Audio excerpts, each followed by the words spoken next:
Welcome, bout betters. It seems to be an underlying theme for me about warriors and a spirit that embraces combat.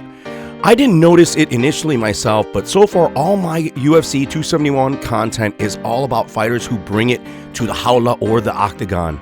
Thinking of the paths that Derek Brunson, Renato Moicao, Tai Tuivasa, Derek Lewis, Roxanne Modafferi, Marcelo Rojo makes me appreciate and recognize that MMA is indeed a legitimate cultural experience.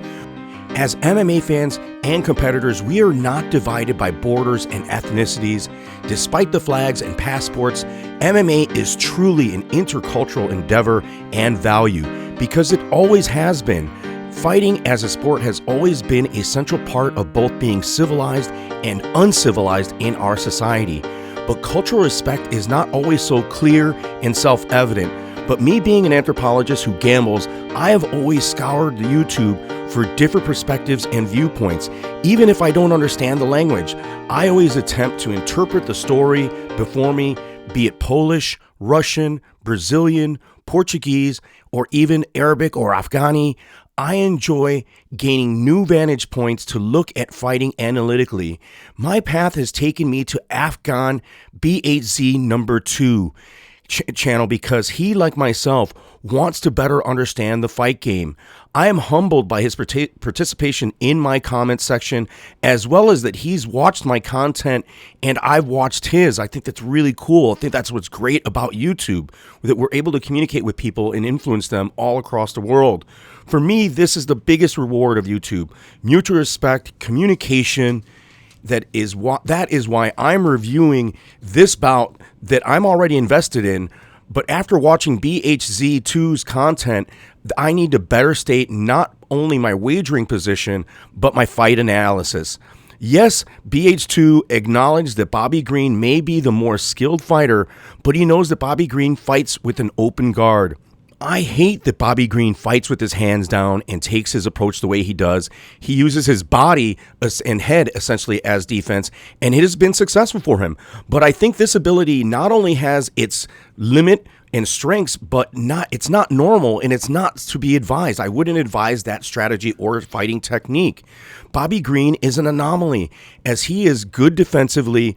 It's subtle, but his torso movement is unparalleled. He has an incredible defensive vision. He sees the attacks coming and rolls with his torso and steps and rolls and then strikes exceptionally well from that movement. He is also extremely aggressive. He is the hammer and the anvil. You need to differ or better be more creative with your approach to defeat him.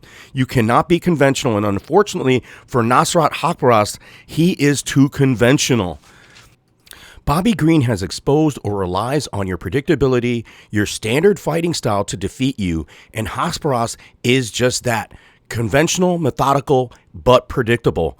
Bobby Green has all these people fooled that he is just some dumb gangster-like street brawler talking shit and showing off when he actually has an exceptional fight IQ.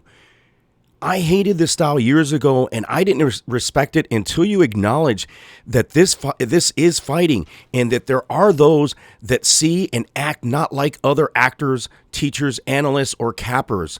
Green style is intentional and intelligent. Haqparast is also disciplined, strong, intelligent, and tough. The line is not respecting his game because of his orthodoxy and Green's dominant performance recently against Al Quinta, where Green was not expected to finish, but Haqparast is a warrior too. The guy has power and has gone the distance with a fantastic striker in Dan Hooker. He has also beat two tough striking Mexicans in Alex Munoz and Rafa Garcia. AFGHAN BHZ2 also recognizes the value of being a tri-star pupil. Yes, they have not had success in the past recently, but that gym is still a fighter's destination. Even if it's in the shadow of GSP, it's still an international fight hub that has value. It may seem like I haven't spoken much about this fight statistically, but that's okay.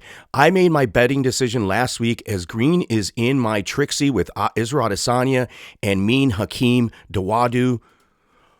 But this bout will not be a pushover for Green. And this is the most chalk I've seen Green has to cover, or you have to cover if you're on the Green side. My pick is Green by decision, but it will be close. Out of respect for AFGHAN, BHZ2, I don't want to discuss other betting alternatives, but for his fans and mine, I think this is must-watch MMA and another bout on this card that can get 50 Gs. Both these guys are going to bring it. I think that they're both are extremely good MMA fighters, and we're hopefully going to see that in the octagon. It's not going to be a boring fight. I look for Bobby Green to do what Bobby Green does and win this out. Counter grappling, staying on the outside, being super slick with the strikes, having those hands down, and putting it on Nasrat Haqparast.